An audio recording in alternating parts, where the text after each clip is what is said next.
This is the Shawn Campbell Show, a podcast for the aspiring and hungry entrepreneur.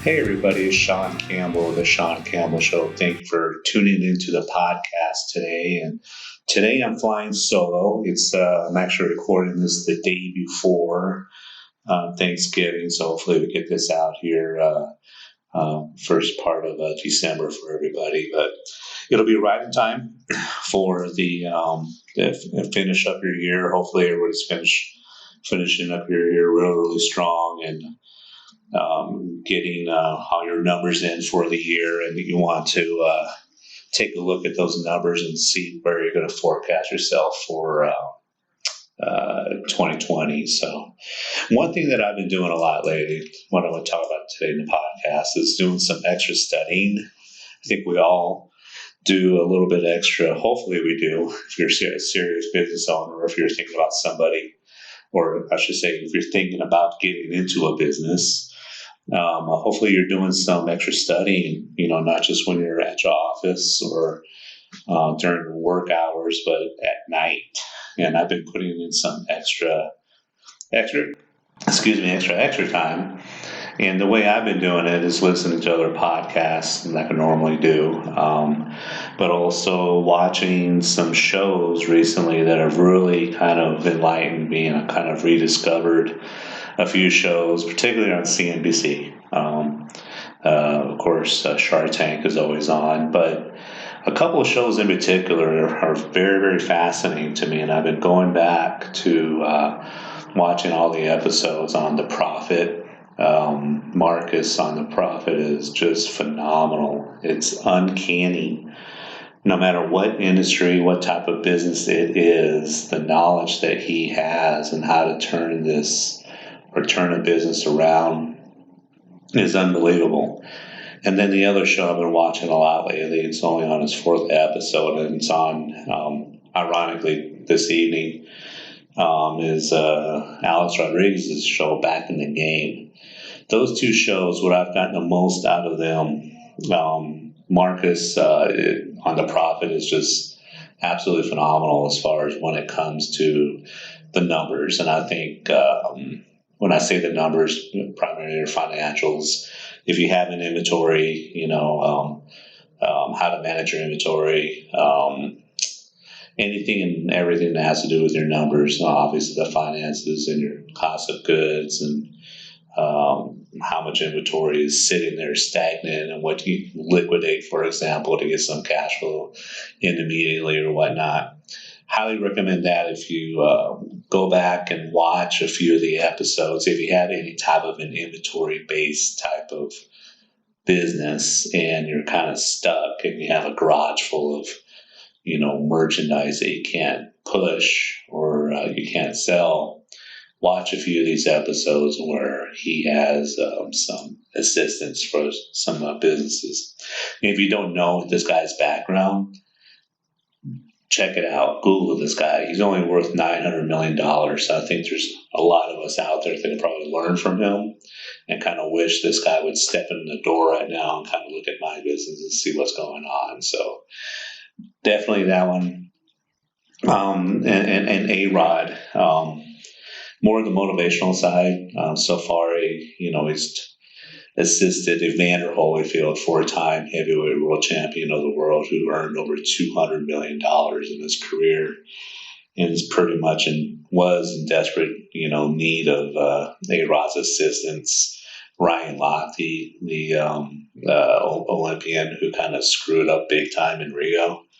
Him and his wife had no idea how much money they had in their account.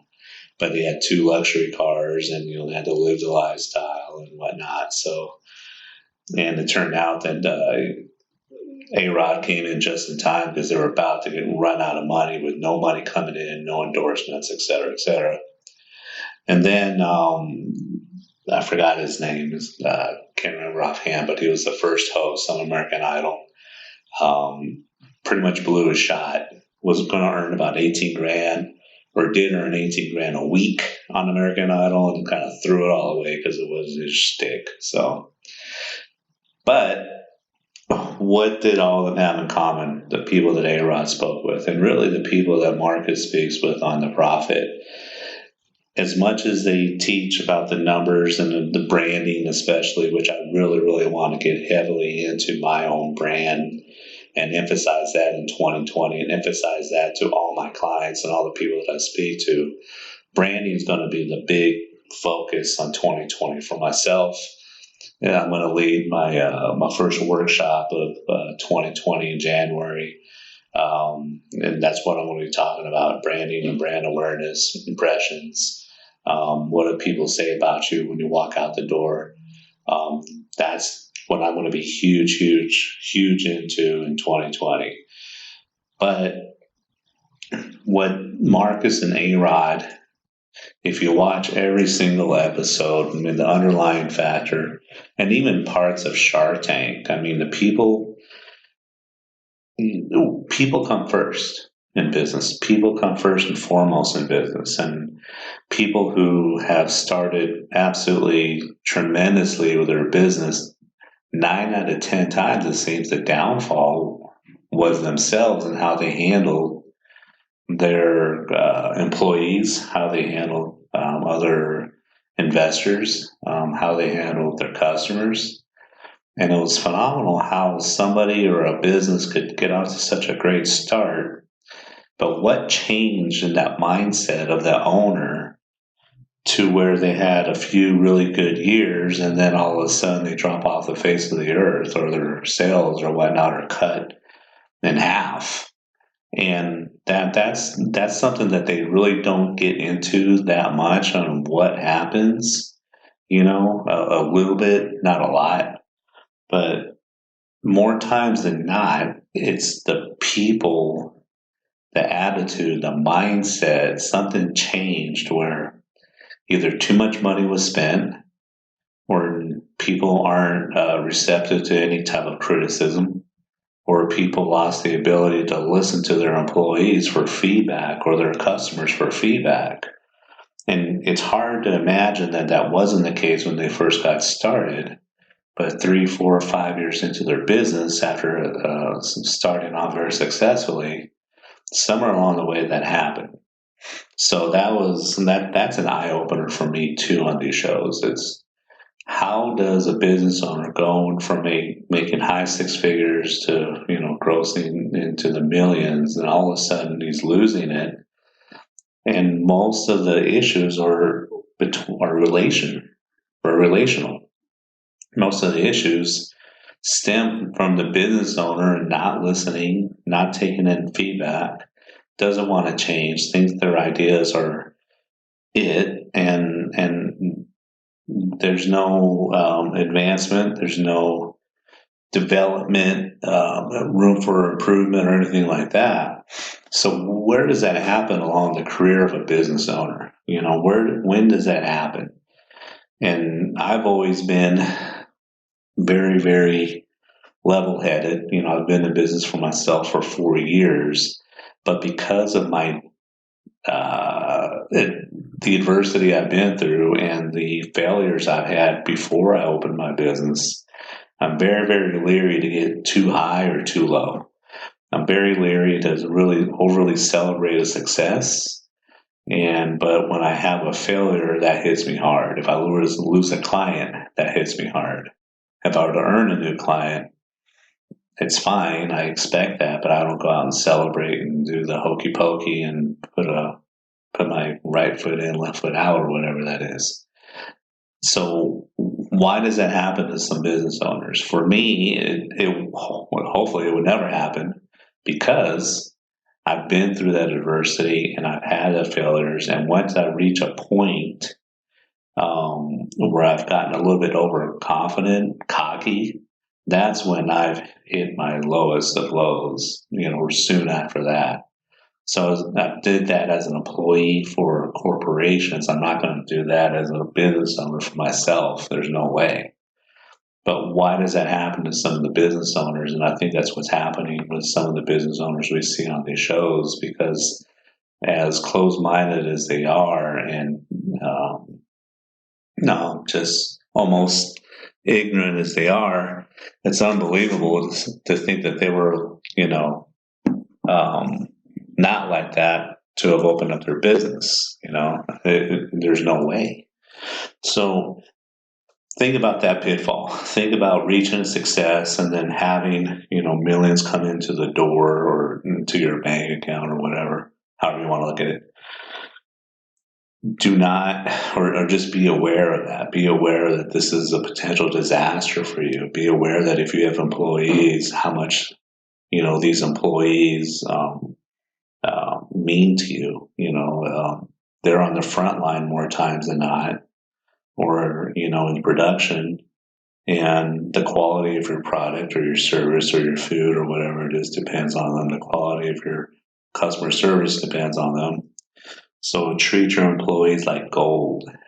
I've been in management, in corporations, and one thing I learned is to treat the people who work for me like gold. I never had, my mindset was the upside down organizational chart where I worked for them and they didn't necessarily work, putting my air quotes up, work for me.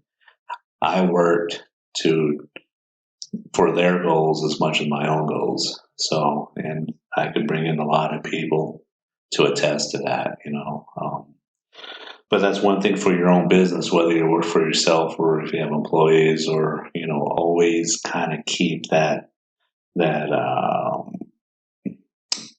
keep them in the forefront of your mind that your success can be taken away like that. So watch some of these shows, watch some of these shows and binge watch them instead of binge watching other stuff, or, and really pay attention to the human aspect, the relational aspect of being a business owner, and how much that means not only for employees, but between customers, strategic alliances. For me, strategic alliances are huge. There's a lot of people that are out there in the digital marketing world that I collaborate with on many different projects with, shared clientele. So that's something, I have to, work and be delicate with each one of these alliances and make sure that there's a good rapport and open communication between them. Without my relationships with my clients and these alliances, I'm nothing. I'm dead in the water. So, business is, of course, a lot of it's financial. A lot of it's making sure you keep your costs low and selling your products or services for as much as you can, obviously. But before that, it's relations. Before that, it's how you handle the people closest to you that help you either run your business, or the people closest to you that are accountable for a lot of your incomes. So how do you handle those? Do you really treat the people, your clients, for, that they pay your bills? Do you say thank you? Do you treat them with kindness? Do you make them feel as if they're your only client? I'm not saying I do that 100% of the time. I'm sure I fail every once in a while, but I try to do it. So, but that's the one thing right there I want to talk about really was just, one, are you paying attention to some learning, opportunities out there, whether it's a podcast or something on TV, an audiobook or workshops or seminars, but what are you really getting out of them too? I think on the surface of these shows that I'm talking about, yeah, it's the financials, it's the numbers, et cetera, et cetera. But if you dig and really, really pay attention, it's the human aspect of it, the human interactions. That can make or break your business in a second, more so than having some financial opportunities.